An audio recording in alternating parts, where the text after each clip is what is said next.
Hi guys, ये UP TET के EVS के कुछ क्वेश्चंस हैं जो एग्जाम के लिए महत्वपूर्ण है, जिसे एक बार आप लोग जरूर देख लें। पर्यावरण अध्ययन की मेरा पहला क्वेश्चन है, पर्यावरण अध्ययन की पाठ्य पुस्तक में रेलवे टिकट का एक नमूना दिखाना क्या दर्शाता है? बच्चों को वास्तविक जानकारी से अंतर्क्रिया करने का अवसर देना, साथ ही अवलोकन की कुशलता का विकास करता है। दूसरा है ऑप्शन, बच्चों को रेल के किराए के बारे में बताता है। सी है, टिकट में प्रयुक्त विभिन्न संक्षिप्ताक्षरों का ज्ञान उपलब्ध कराता है। निष्कर्ष पर पहुंचने की बच्चों की कुशलता का विकास करता है। तो यहाँ पे ऑप्शन नंबर ए के साथ चलते हैं। बच्चों को वास्तविक जानकारी से अंतर्क्रिया करने का अवसर देता है, साथ ही अवलोकन की कुशलता का विकास करता है। नेक्स्ट क्वेश्चन पे चलते हैं हम लोग। भैंस की पीठ पर अक्सर बगुला पक्षी बैठा दिखाई देता है, इसलिए यह ऐसा इसलिए होता है क्योंकि बगुला ऑप्शन है घास में पाए जाने वाले कीट खाता है। दूसरा है भैंस की पीठ पर बैठकर गाना गाना पसंद करता है। उड़ने के बाद थोड़ा आराम करता है। भैंस की पीठ पर परजीवी कीट खाता है। ऑप्शन नंबर डी के साथ चलेंगे कि परजीवी कीट खाता है। नेक्स्ट क्वेश्चन है, बच्चों को विभिन्न प्रकार के ईंधनों से परिचित कराने के लिए एक शिक्षक क्या करता है? एक लघु फिल्म दिखाने के साथ खाना पकाने के लिए इस्तेमाल होने वाली संभावित ईंधन के प्रकारों पर बच्चों के साथ चर्चा कर सकता है। दूसरा ऑप्शन, चार्ट पर ईंधनों के चित्र प्रदर्शित कर सकता है। सी है, बच्चों से विभिन्न प्रकार के ईंधनों की सूची बनाने के लिए कह सकता है। कक्षा में कुछ ईंधनों के नमूने दिखा सकता है। तो यहाँ पे हम लोग ऑप्शन नंबर ए के साथ चलेंगे, क्योंकि बच्चे फिल्म वीडियो के द्वारा ज़्यादा सीखना पसंद करते हैं। तो ऑप्शन नंबर हमारा एक सही होगा, पहला। एक लघु फिल्म दिखाने के साथ खाना पकाने के लिए इस्तेमाल होने वाली संभावित ईंधनों के प्रकारों पर बच्चों के साथ चर्चा कर सकता है। नेक्स्ट क्वेश्चन है 4th नंबर का, कि पर्यावरण अध्ययन की कक्षा में बच्चों के व्यक्तिगत अनुभवों को महत्व देना शिक्षक को लाभ पहुंचाता है। उसकी ऊर्जा बचाने में, क्योंकि बच्चे बातचीत करना पसंद करते हैं। बच्चों के विशिष्ट अनुभवों को जानने में, बच्चों की भाषा और संप्रेषण कुशलताओं को सुधारने और परिमार्जित करने में, विमर्श को बच्चों के अनुभव संसार से जोड़ने और विमर्श व सीखने के बढ़ावा देने में। यहाँ पे हम लोग ऑप्शन नंबर 1 के साथ चलते हैं, कि उसकी ऊर्जाओं को बचाने में, क्योंकि बच्चे बातचीत करना पसंद करते हैं। नेक्स्ट क्वेश्चन है, निम्नलिखित कथनों में से कौन सा प्राथमिक स्तर पर पर्यावरण अध्ययन पढ़ाने का उद्देश्य नहीं है? यहाँ पे नेगेटिव पूछा है, नहीं है, तो पहले ही हम लोग को नेगेटिव आंसर खोजना है। ये नहीं दे दिया है। अक्सर ऐसे क्वेश्चन के आंसर थोड़ा गड़बड़ा जाते हैं, क्योंकि हम लोग नहीं का ध्यान नहीं रखते हैं। तो पहला ऑप्शन है, जीवन और पर्यावरण से सरोकार रखने वाले मूल्यों को आत्मसात करना।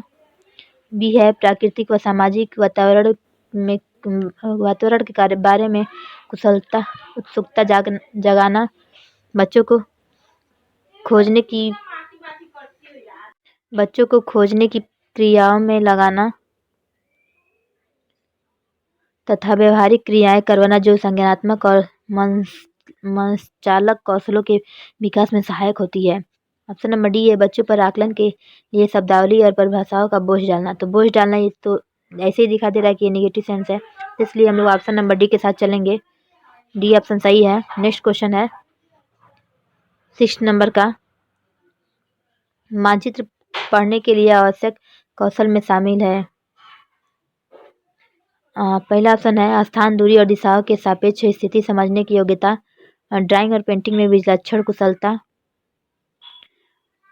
सी है, ग्लोब पर स्थिति दर्शाने के लिए स्केच और गणनाओं का उपयोग करने में की योग्यता। डी है, अभिव्यक्तात्मक योग्यताओं को बाहर निकालने के लिए विलक्षण संप्रेषण कौशल।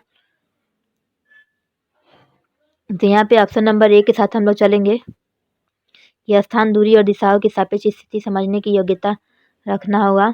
नेक्स्ट क्वेश्चन है, क्वथन यानी कि उबालना और वाष्पीकरण में अंतर है। तो पहला ऑप्शन है, क्वथन में द्रव से वाष्प में परिवर्तन देखा जा सकता है, जबकि वाष्पीकरण में नहीं देखा जा सकता। क्वथन में जल की अवस्था बदल जाती है, जबकि वाष्पीकरण में नहीं। वाष्पीकरण किसी भी तापमान पर हो सकता है, जबकि क्वथन नहीं। क्वथन से द्रव का आयतन कम हो जाता है, जबकि वाष्पीकरण का नहीं। तो यहाँ पे ये सही होगा कि वाष्पीकरण किसी भी तापमान पर हो सकता है, क्वथन नहीं होगा। क्योंकि अक्सर ये जब फ्रिज में से भी हम लोग निकालते हैं तो ये वहाँ वाष्प निकलता है, भाप, और गर्म होता है तो भी भाप निकलता है, लेकिन जो ये उबलना है ये तो सिर्फ गर्म होके ही उबलेगा। तो यही राइट ऑप्शन होगा, option number C. Next question है 8 क्वेश्चन नंबर 1 नंबर का है। एक पुरुष जिसका रक्त ओ है, ओ ग्रुप का उसका रक्त है, और एक ए ग्रुप की रक्त समूह वाली स्त्री से वो शादी करता है, उसके पहले बच्चे के रक्त समूह होने की संभावना है। तो 50% होगा रक्त समूह होने की संभावना, क्योंकि उसका ए है और उसका ओ है। तो 100% तो होगा नहीं, ऑप्शन नंबर सी के साथ चलेंगे हम लोग। नेक्स्ट क्वेश्चन है, टूटता तारा उल्का है।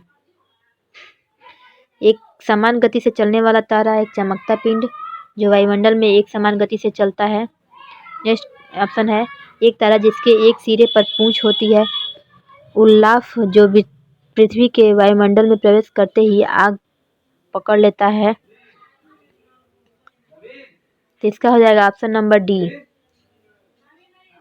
कि उल्लाफ जो पृथ्वी के वायुमंडल में प्रवेश करते ही आग पकड़ लेता है। सॉरी। नेक्स्ट क्वेश्चन है question number 10।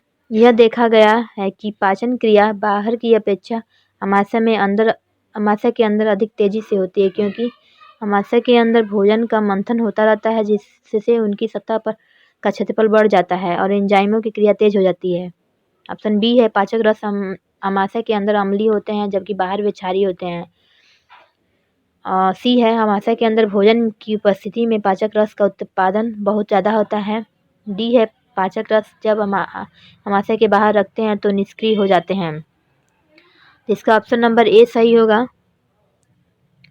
Option number A है कि अमाशय के अंदर भोजन का मंथन होता रहता है, जिससे उनकी सतह का क्षेत्रफल बढ़ जाता है और एंजाइमों की क्रिया तेज हो जाती है।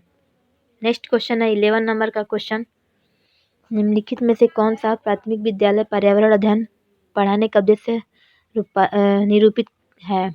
ऑप्शन ए है, विद्यालय में बच्चों के अनुभवों को बाहरी दुनिया से जोड़ने में बच्चों को तकनीकी शब्दावली और परिभाषाओं से परिचित कराना। पर्यावरण अध्ययन से संबंधित तकनीकी शब्दों का आकलन। ऑप्शन डी है, अपने ज्ञान का विस्तार करने के लिए बच्चों को सूचना देना कि उन्हें कौन सी पुस्तक पढ़ानी है। तो यहाँ पे ये ऑप्शन नंबर ए के साथ चलेंगे हम लोग, विद्यालय में बच्चों के अनुभवों को बाहरी दुनिया से जोड़ने में जो है। नेक्स्ट क्वेश्चन ये लास्ट क्वेश्चन है हम लोग का 12 नंबर का क्वेश्चन है, प्राथमिक स्तर पर आकलन में शामिल होना चाहिए। ऑप्शन ए है, छोटे बच्चों को उत्तीर्ण अथवा अनुत्तीर्ण की श्रेणी के अंतर्गत आंकने के लिए प्रत्येक सप्ताह गृह कार्य और कक्षा कार्य देना। ऑप्शन बी है, शिक्षक द्वारा सतत और असंरचनात्मक तरीके से किए गए अवलोकन को बच्चों और अभिभावकों के साथ बांटना। नेक्स्ट ऑप्शन है ऑप्शन नंबर सी, प्रत्येक सप्ताह और औपचारिक परीक्षाओं और खेल तथा उन्हें प्रगति पत्र में दर्ज कराना। डी है, अर्धवार्षिक और वर्ष के अंत में वार्षिक परीक्षाएं। इसका ऑप्शन नंबर बी सही होता है, कि शिक्षक द्वारा सतत और असंरचनात्मक तरीके से किए गए अवलोकन को बच्चों और अभिभावकों के साथ बांटना। तो दोस्तों, आज का मेरा वीडियो आप लोगों को कैसा लगा? लाइक, कमेंट, शेयर आप लोग ज़रूर करें।